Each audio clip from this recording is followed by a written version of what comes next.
Très heureux de vous retrouver, School TV Le Max, c'est reparti pour de nouvelles aventures. Une demi-heure sur la scolarité de vos enfants. Aujourd'hui, on se met en mode école du monde et on part à 3 heures de Paris direction Helsinki et plus généralement, bien sûr, vous l'aurez compris, la Finlande et ses contrées pour le moins magnifiques. Comment marche le système éducatif là-bas? Irina Capron vous dit tout dans un instant. Le système finlandais, longtemps montré en exemple, on vient du monde entier, vous le savez, pour comprendre une telle réussite.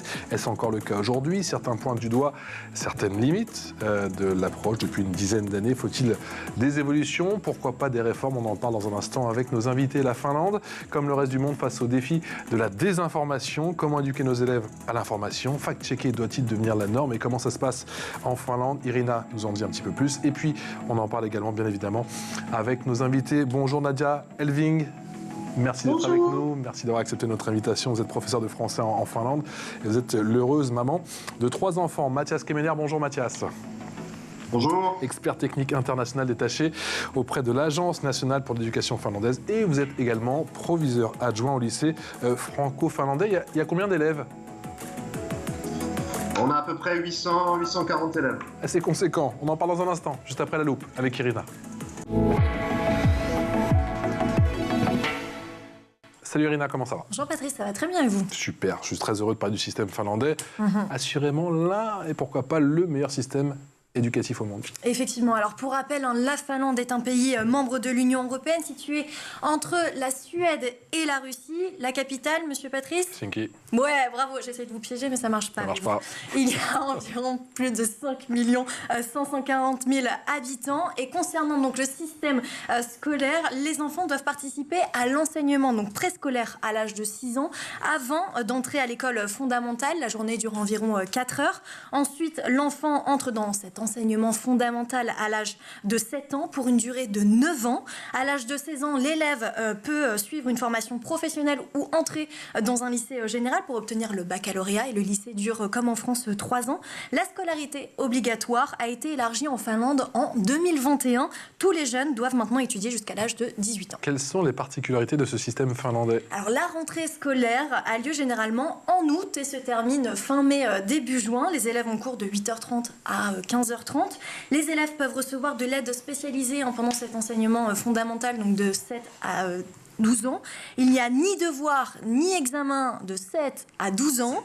Les élèves ont 75 minutes à peu près de récréation par jour. Le système éducatif finlandais en fait s'appuie sur la liberté, la créativité, la personnalité et l'autonomie des élèves et dès le plus jeune âge. Autonomie des élèves, autonomie également concernant l'enseignement des professeurs? Effectivement, alors les enseignants sont très bien formés, ils sont formés aux méthodes pédagogiques, mais ils peuvent très bien choisir celle de leur choix, ils sont totalement libres et les programmes sont flexibles. On le sait, la Finlande utilise beaucoup de pédagogie alternative comme la méthode Montessori ou encore Steiner, donc faire l'école dans la forêt.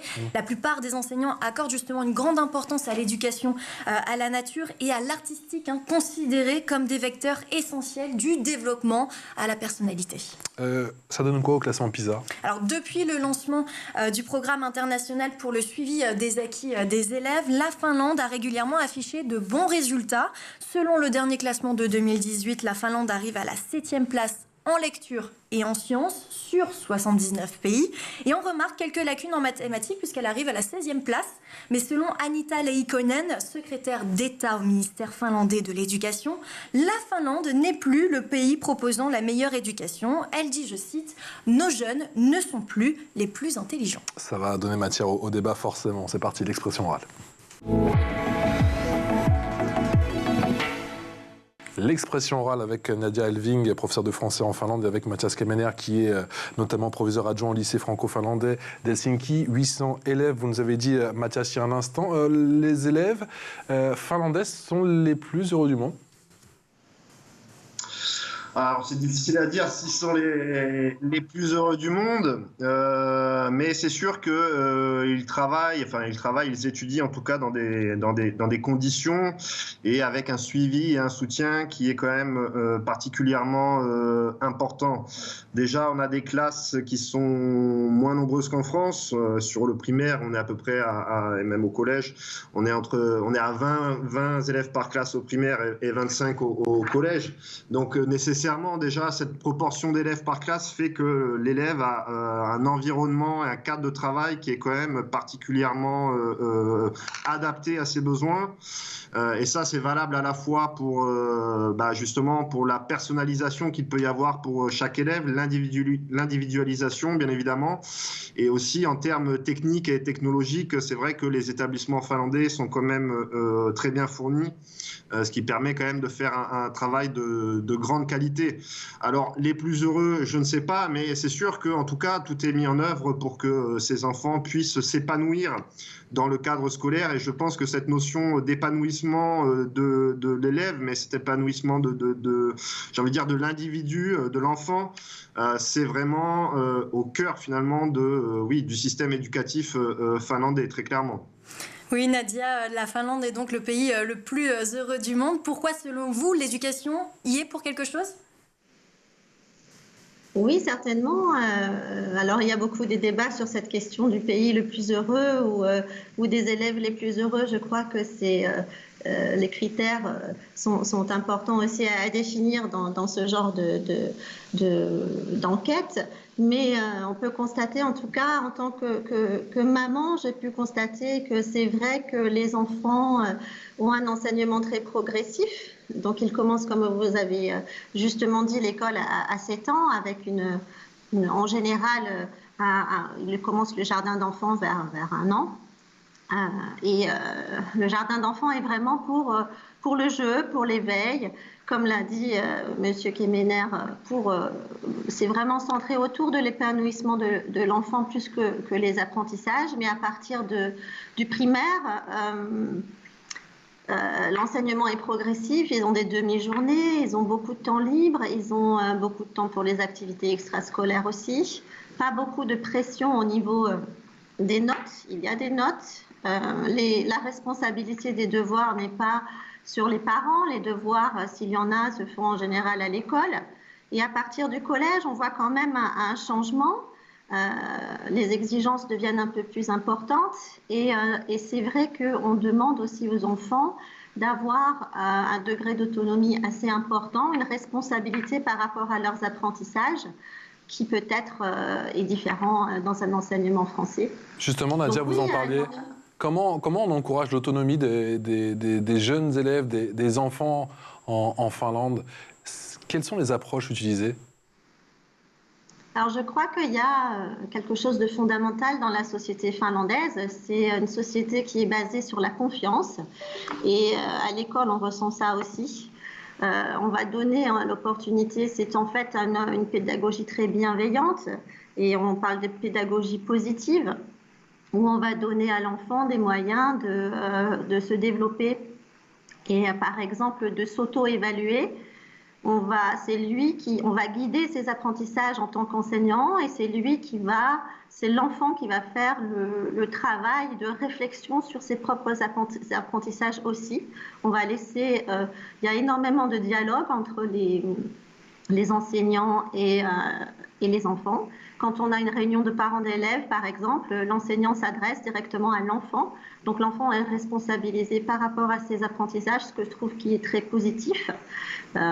Encore une fois, les responsabilités ne sont pas à l'école. Je pense qu'en France, les parents prennent une grande responsabilité des apprentissages en aidant beaucoup aux devoirs ou avec des cours particuliers, des choses comme ça. En Finlande, tout se passe à l'école. Oui, Nadia, vous parlez de pédagogie positive. Est-ce que justement les punitions, les avertissements existent en Finlande ? Les punitions, sanctions, bien sûr. On va dire que quand un enfant ne se comporte pas bien à l'école, on a par exemple, en tant que parent d'élève, on reçoit des messages, comme l'a dit Monsieur Kemener, tout est très numérisé, tout passe par des plateformes dans la communication entre les parents et les enfants. Et quand il se passe quelque chose à l'école, bien sûr, les parents sont informés et bien sûr, alors sanction, c'est peut-être pas le terme approprié. On est beaucoup dans le dialogue, mais évidemment, il y a des règles dans les classes, des règles à respecter. C'est les enseignants qui doivent mettre en place les règles.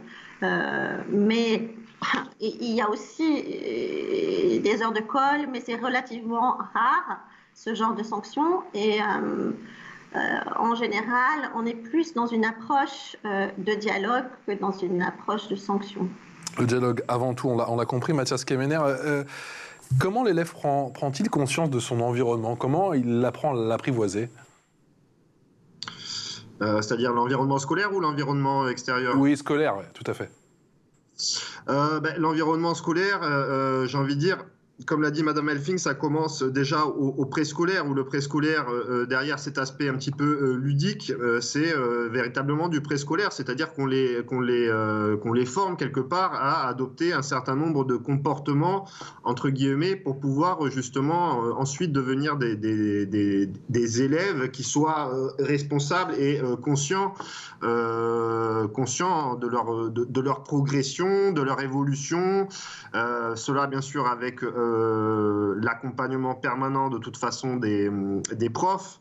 Au primaire, il y a bien sûr les professeurs, mais il y a aussi un certain nombre d'assistants scolaires qui sont là pour justement accompagner aussi les enfants.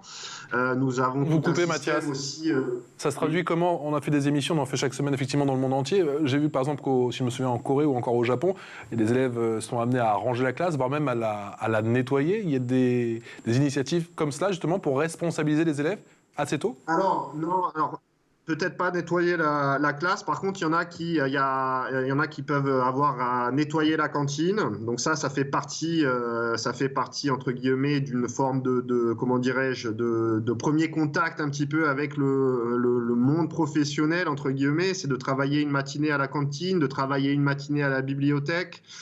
Ce genre d'initiatives, bien sûr, elles existent et elles font partie justement dans le cadre spécifiquement finlandais de cette volonté de rendre les apprentissages qui ne soient pas uniquement des savoirs et des connaissances, mais voilà, c'est aussi un savoir-être, un savoir-faire. Et ça se ressent aussi bien évidemment dans les matières qui sont enseignées au primaire et au collège, où on a des matières qui n'existent pas ou qui n'existent plus en France, comme les travaux manuels, les travaux ménagers, les arts textiles. Donc c'est quelque chose. Ce sont des matières qui ont vraiment toute leur importance en Finlande et qui ne sont pas des matières entre guillemets annexes. C'est-à-dire que nous n'apprenons pas uniquement des connaissances, mais nous apprenons aussi, voilà, vraiment du savoir-faire et du savoir-être. Ça fait partie des compétences que l'élève, que l'enfant doit aussi acquérir au fil de sa scolarité. Nadia, tout se joue à ces âges très tôt, 6, 7, 8 ans, vous qui avez 3 enfants et qui connaissez, j'ai l'impression, les deux cultures. Alors moi, je ne connais pas de finlandais, mais je connais des Suédois, notamment une maman suédoise qui avait été très déçue, effectivement, bon, c'est peut-être un peu fort le mot, mais qui n'était pas habituée, effectivement, à notre approche ici en France, où il y avait peut-être ce manque de savoir-être. Je ne suis pas d'accord. Je pense qu'en France, on a une conscience du savoir-être. Je pense que le concept de politesse et le concept de règles est peut-être beaucoup plus fort en France qu'en Finlande, et que les enfants sont des enfants. Mais peut-être que la différence fondamentale quand on pense à l'école est que l'approche finlandaise est une approche très égalitaire, c'est-à-dire qu'on ne va pas mettre les enfants en compétition. On va essayer de créer une atmosphère dans la classe qui va éviter de mettre les enfants en difficulté les uns par rapport aux autres. Donc il n'y a pas de classement, il n'y a pas de ce qui va, à mon avis, contribuer beaucoup aussi à instaurer une atmosphère où il va y avoir un certain respect les uns des autres dans la classe. Et éviter de les mettre en compétition, à mon avis, c'est un point très positif. Je crois que les sociétés changent, aussi bien en France qu'en Finlande. On peut voir que les comportements des enfants changent, il y a des influences extérieures à l'école. Et bien sûr, le travail de savoir-être ne se fait pas uniquement à l'école, il se fait aussi en grande partie à la maison. Et on a vu aussi l'impact des technologies, de la fatigue des enfants, sur la concentration et sur les comportements en général. Je crois que je ne suis pas d'accord avec le fait d'être déçu par rapport à un manque de savoir-vivre ou de savoir-être français. Là, je ne suis pas d'accord avec cette vision. Non, ça fait du bien à entendre, c'est bien. Elena. Oui, Mathias, vous avez parlé de cette aide que pouvaient bénéficier les élèves. Comment ça se traduit? Tous les professeurs ont des assistants et les élèves peuvent en bénéficier tous les jours? Alors non, tous les professeurs n'ont pas à chaque fois des assistants, tout simplement parce que ça demanderait des moyens en termes de personnel qui seraient considérables. Néanmoins, ces moyens sont beaucoup concentrés sur les plus petites classes, étant donné que voilà. Beaucoup se joue en tout cas sur les premières années de scolarité. Donc c'est là où effectivement on fait le choix aussi de mettre un maximum de moyens. Néanmoins, si pour une raison X ou Y un professeur a besoin d'un assistant pour certaines tâches ou pour certains cours, évidemment nous tentons de mettre à sa disposition les moyens qu'il estime nécessaires. Après, nous travaillons aussi avec nous avons des enseignantes spécialisées pour les élèves qui nécessiteraient d'un soutien beaucoup plus fort, un petit peu renforcé. Donc on a une palette entre guillemets de moyens à disposition et de toute façon l'ensemble de ces moyens sont discutés aussi avec les parents. Les parents sont nos interlocuteurs privilégiés et il est évident que dès que nous constatons qu'un enfant a quelques difficultés dans telle ou telle matière et qu'il faut mettre en place une sorte de plan d'apprentissage, dans ce cas-là, nous discutons évidemment avec les parents et nous proposons des moyens de résoudre un petit peu cette question et de favoriser un meilleur apprentissage de l'enfant. Mais ça, c'est vraiment, entre guillemets, des discussions qui sont, j'ai envie de dire, quotidiennes un petit peu avec les parents. Ça dépend des cas, ça dépend des enfants. Mais voilà, en termes de moyens, voilà, la Finlande met quand même les moyens pour avoir pour donner un maximum de soutien et d'individualisation aux enfants. Encore le cas, Mathias, parce que je lisais que depuis 10, voire même 20 ans, les investissements étaient peut-être un petit peu moins conséquents que par le passé, et ce qui donnait peut-être des résultats en baisse. C'est un faux débat? Alors, je pense qu'il y a deux choses. Je pense que c'est moins les investissements que les besoins. Donc, c'est les besoins qui ont, à mon avis, pas mal évolué. Et je prends par exemple la crise du Covid. La crise du Covid a évidemment eu un impact aussi sur les enfants en termes d'apprentissage. Et évidemment, ça demande beaucoup plus de moyens pour pouvoir travailler, disons, sur les problèmes d'apprentissage des enfants qui sont peut-être plus nombreux, du coup, touchés par des problématiques d'apprentissage. Donc, je pense que c'est pas vraiment les moyens, c'est plus les besoins qui ont augmenté. Et du coup, pour faire face à ces nouveaux besoins, ça demanderait effectivement d'avoir beaucoup plus de moyens, tout simplement, de moyens en termes humains et en termes de personnel. Nadia, est-ce que le système, avec effectivement ces besoins, comme le disait Mathias, qui ont changé, ces besoins qui sont en augmentation, est-ce que le système est toujours en adéquation ou, d'après vous, il faudrait peut-être le faire évoluer? Est-ce qu'on arrive à une limite? Je crois que le problème principal actuellement en Finlande, c'est la transition entre le collège et le lycée.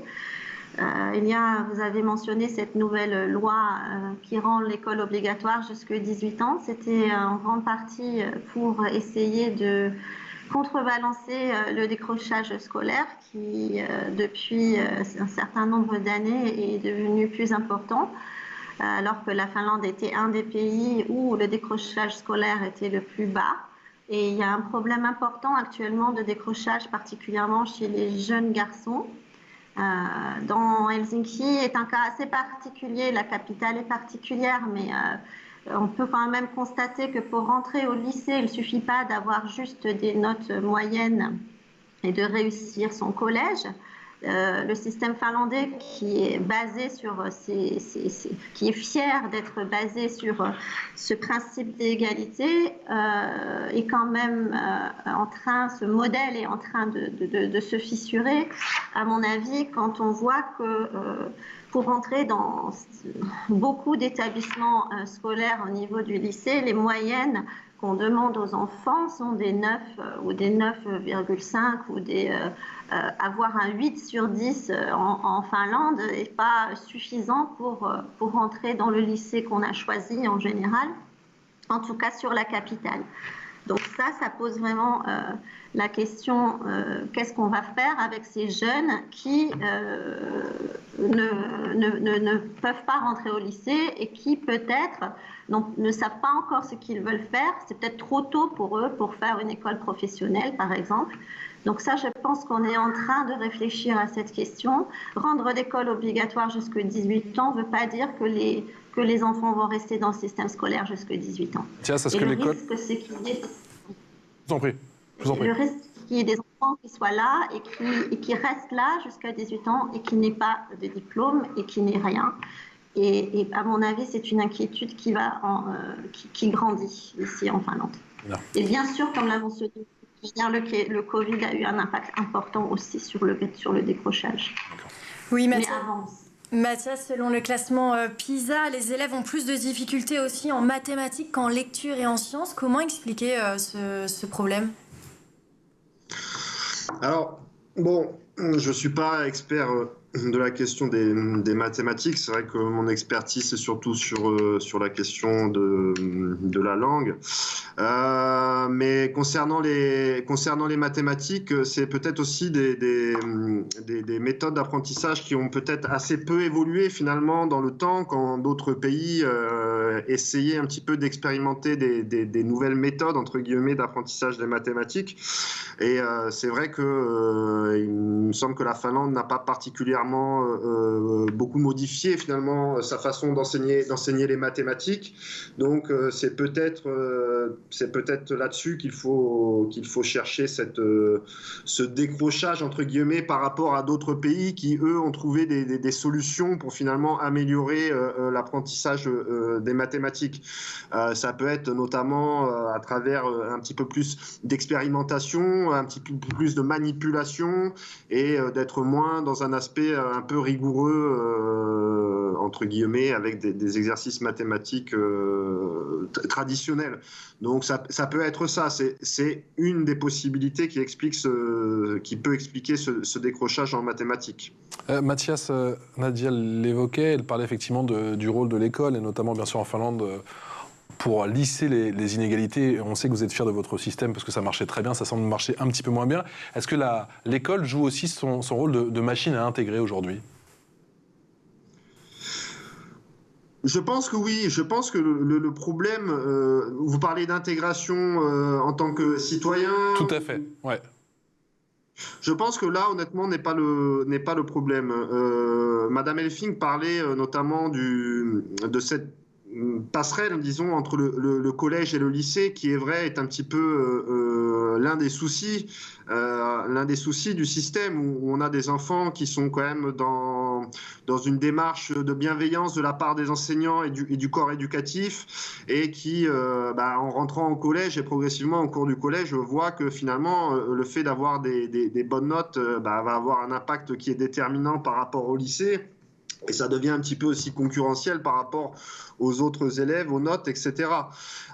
Concernant la question de l'intégration, il est clair qu'à la fois le collège et le lycée est quand même dans une démarche de produire des élèves qui soient à la fois conscients des enjeux du monde actuel, que ce soit la question écologique, que ce soit les questions sociales, que ce soit les questions même économiques, politiques, donc même sur la question de la désinformation. Donc tous ces enjeux, ils sont vraiment enseignés aux élèves, et donc les élèves, in fine, terminent l'école, le lycée, avec un bagage conséquent qui fait qu'ils sont en mesure d'être, disons, acteurs de la vie civile et de comprendre quelles sont les problématiques majeures qui ont cours dans la société, qu'ils approfondiront ensuite à l'université s'ils vont à l'université. Mais en termes d'intégration et de la production de citoyens conscients et éduqués, le système est quand même plutôt efficace. Le verre à moitié plein et pas le verre à moitié vide, c'est ce que je retiens en tout cas. L'info en plus avec Irina. info en plus, et justement, Mathias, il faisait allusion, Irina, vous nous parlez des élèves finlandais qui sont les champions du monde de la lutte anti-fake news. Effectivement, la Finlande enchaîne les initiatives depuis 2014 pour lutter contre les fake news, donc ces petites fausses informations qui se propagent très rapidement sur Internet. Petite grosse. En Finlande, l'apprentissage des médias fait partie du cursus scolaire dès le plus jeune âge. Alors, selon une enquête publiée en octobre dernier, la Finlande s'est classée numéro 1 sur 41 pays européens en matière de résilience contre la désinformation pour la 5e fois consécutive. Alors, il ne s'agit pas d'une matière à part entière à l'école, mais tous les professeurs, que ce soit en histoire, en sciences sociales, en parlent et le font de différentes manières. Les enseignants ont pour but d'avoir une discussion sur l'origine de l'information et de savoir si elle est fiable ou non. Nadia, on rappelle que vous êtes professeur de français en Finlande. Justement, cette éducation à l'information, cette lutte contre la désinformation, c'est devenu un pilier en Finlande, y compris dans votre cours de français? Oui, tout à fait. Alors, actuellement, j'enseigne pas dans les collèges ou les lycées. J'ai enseigné dans les collèges et lycées un peu avant. Mais tout à fait. Et je crois que la société finlandaise, c'est une société ultra numérisée. On a un téléphone portable très jeune. À partir de 7 ans, déjà, 7-8 ans, les enfants utilisent les portables parce qu'ils se déplacent tout seuls en bus pour rentrer à la maison. Donc, ils ont besoin de portables pour communiquer avec les parents, etc.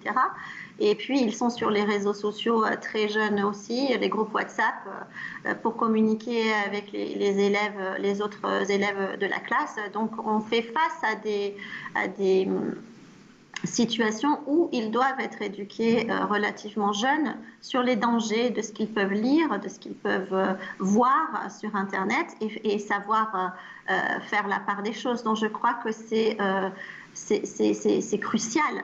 Quand les enfants utilisent les réseaux sociaux aussi jeunes, vers 9-10 ans, de les éduquer sur ces questions, en effet. C'est ce que vous avez le sentiment je crois que la Finlande a des outils pour le faire. Les outils numériques et les outils aussi pédagogiques pour le faire. Mathias, est-ce que vous avez le sentiment justement que cette éducation à l'information, cette éducation au fact-checking, au final en Finlande, est en train de porter ses fruits? Nous, en France, on essaie, mais concrètement, on n'y arrive pas.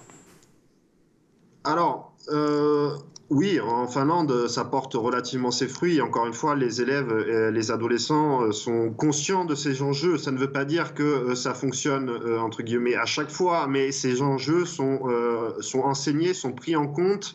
Et pour les élèves, c'est important d'avoir cette formation parce que, comme l'a dit très bien Madame Elfing, c'est vrai qu'ici, les enfants ont des téléphones portables très tôt, sont confrontés aux réseaux sociaux très tôt et que sans effectivement une formation adaptée à ces outils et à l'information qui est diffusée à travers ces outils, les enfants et les ados peuvent être très tôt et très rapidement, entre guillemets, rentrer dans une démarche où l'information devient véridique parce qu'elle est apparue sur les réseaux sociaux.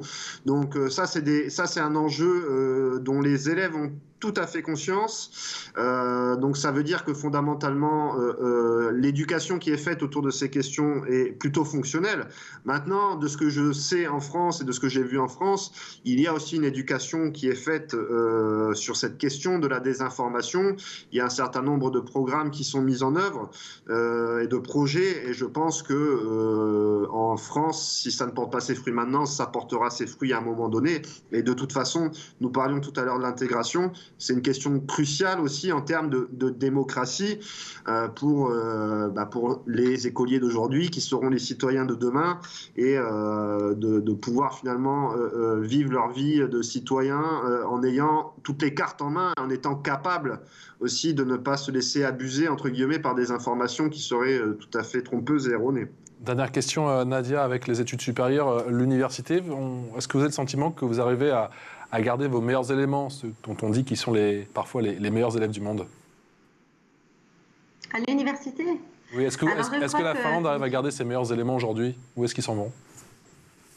Vous voulez dire au niveau de l'université en général? L'université en général, les écoles supérieures, effectivement, est-ce que les meilleurs Finlandais, les meilleurs étudiants finlandais restent au final en Finlande ou est-ce qu'ils partent, je ne sais pas, en France, aux États-Unis ou pourquoi pas en Chine? Je crois que les Finlandais restent en Finlande. Oui, bien sûr, il y a quelques Finlandais qui veulent étudier à l'étranger, mais je crois que la confiance dans les institutions, et particulièrement dans l'école et dans l'école supérieure, au niveau supérieur aussi, est très forte en Finlande. On fait confiance dans la qualité de l'enseignement supérieur. On fait confiance particulièrement à l'université de technologie ou l'université aussi de commerce. Les écoles de commerce sont excellente réputation et les Finlandais, et d'ailleurs en tant qu'étranger, moi en arrivant en Finlande, j'ai dû faire valider mon diplôme, qui est quand même un diplôme avec des crédits européens, passer par une organisation pour faire valider mon diplôme, pour que la Finlande accepte ce diplôme, ce master qui n'était pas fait en Finlande. Donc la Finlande est très fière du système éducatif supérieur aussi, et ne mettent pas du tout en cause la qualité de leur formation. Merci infiniment. Merci à tous les deux. Merci pour cet échange d'une demi-heure autour du système éducatif ô combien impressionnant en Finlande. Mathias Kemener, qui est expert technique international détaché auprès de l'Agence nationale pour l'éducation finlandaise, proviseur adjoint au lycée franco-finlandais d'Helsinki, 800 élèves, bon courage. Et Nadia Elfing, qui est professeure de français en Finlande et maman de 3 enfants. Merci à tous les deux. Irina. Merci à vous. À très vite, on se retrouve demain. Ciao.